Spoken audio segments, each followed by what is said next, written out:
Federation. I would lease them facilities and they could achieve what I'd, in a sense, been unsuccessful in achieving, namely training a workforce.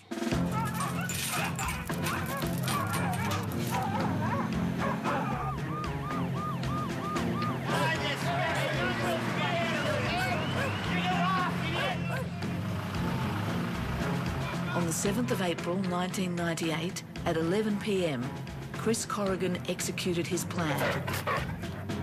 He ordered security guards with dogs onto the docks and sacked the union workforce, 1,400 people across the country.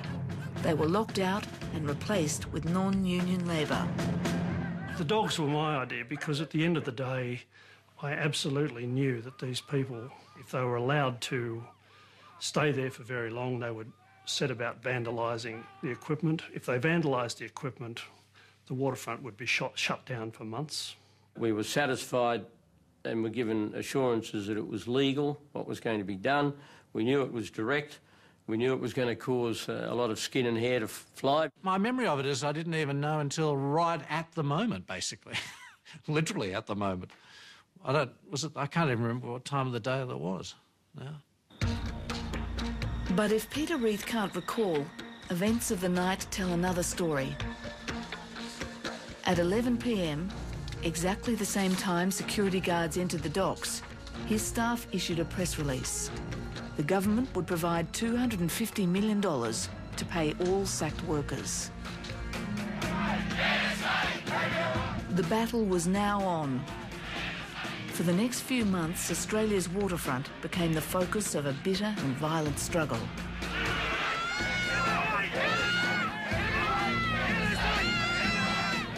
Has there ever been a genuine, decent, biffo on the waterfront when there hasn't been a lot of emotion and a lot of aggression and where it hasn't been tough for both sides?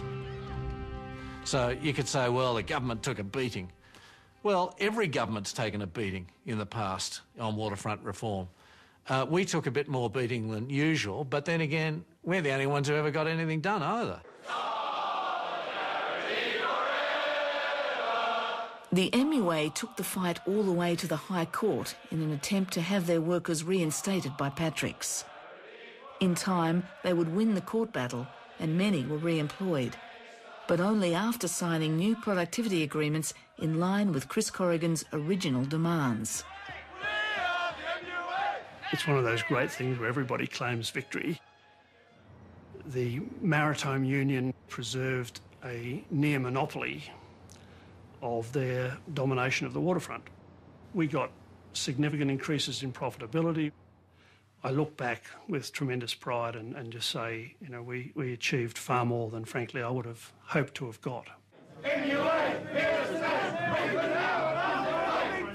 Chris Corrigan would celebrate, but Peter Reith felt under siege, believing his cabinet colleagues had abandoned him. Quite frankly, half the rest of the team you never heard from them anyway, and I was pretty isolated, I don't mind telling you, but I only had the one bloke really on side, and he was the only one I really needed. Let me say this, that it would have been very helpful if a number of senior cabinet ministers at the time had come out and supported him.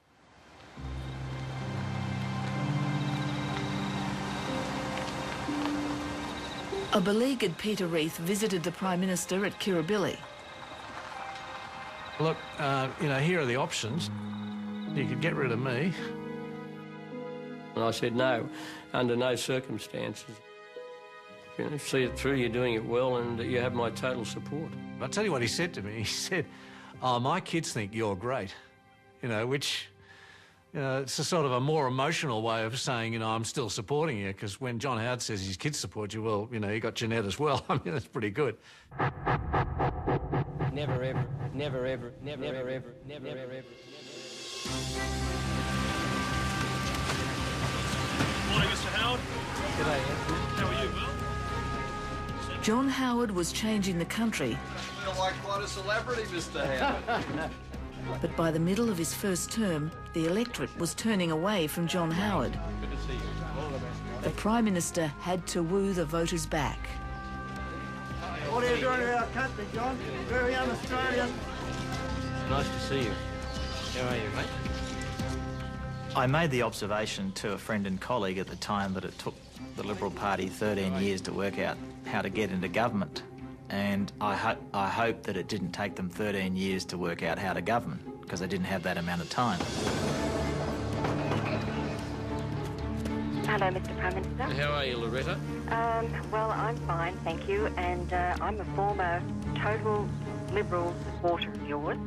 I hate to say I'm not anymore. Why's that? What John Howard needed was a cause to champion. What he chose would shock his party. We have a tax system that discourages savings. In a word, our tax system is holding us back. It was the never-ever GST. He felt there had to be change to the tax system. But there was no great discussion about this. There was no great plan. Hey, fellas, if we do a GST and whatnot, what will that mean? Let's have the bureaucracy work on it, all of that sort of stuff. Because the minute you start doing that, those sort of things like... There's no doubt that at some stage, sooner or later, we will have to reform the Australian taxation system. Does that include revisiting well, the GST? You can't have a reform unless you look at all of the options. Now, I will never forget the moment I listened to the Prime Minister on Sunday television announcing that we're about to embark upon a new tax system underpinned by a GST. I suspect at that moment that the expletive that came out of my mouth came out of the mouth of many colleagues around Australia, and I remember saying to my wife when I finally composed myself, fasten your seatbelt, we're in for a rough ride. I want to share this great adventure with the Australian. I was arguing for something that I believed in, and that is tremendously important in politics. If you've really got something to hang on to and to fight for and argue for, the conviction comes through. Hello there. Leslie.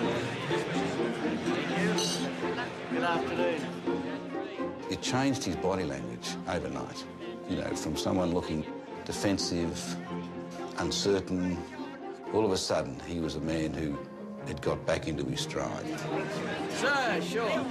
With a 45-seat majority, this would be the Prime Minister's best chance to get his tax reform through. Arthur Sinodinos, my Chief of Staff, often used the expression that this was like having an 800-pound gorilla loose in an election campaign. And he said, Gazard, we've taken a boat, we've sailed it down the coast of Africa, we've gone into the jungle, we've pulled out the meanest, nastiest gorilla we could find, sailed back to Australia and let it loose on the streets. It was Peter Costello's job to tame the beast. And then we embarked on setting up a group that would start drawing the tax plan. We put them in a separate building and we locked them up. We gave them separate passes. Only people that were engaged on the tax plan were allowed into that building. They were not to talk to any of their colleagues in the Treasury. Which was pretty well all-consuming, 7 days a week, 16 hours a day, non-stop. It was very complicated, and it was very, very difficult. Finally, the Treasurer and his team signed off on the Coalition's tax reform package with a 10% GST. Peter Costello settled on a date for the big day, the 13th of August, 1998. Just down a doorstop. Thanks. Yeah, well, I fixed the date of the launch for the day before my birthday. And you know, this had killed me. This had absolutely killed me. I had done nothing else for over a year except pore over these numbers and these PowerPoints and these models. And I said to myself, I'm going to celebrate my birthday this year, so we're going to announce it on the 13th of August. It was a big day, and Howard was there, Costello was there. I think Mrs. Howard was there at that one. So it was a big day for all of us.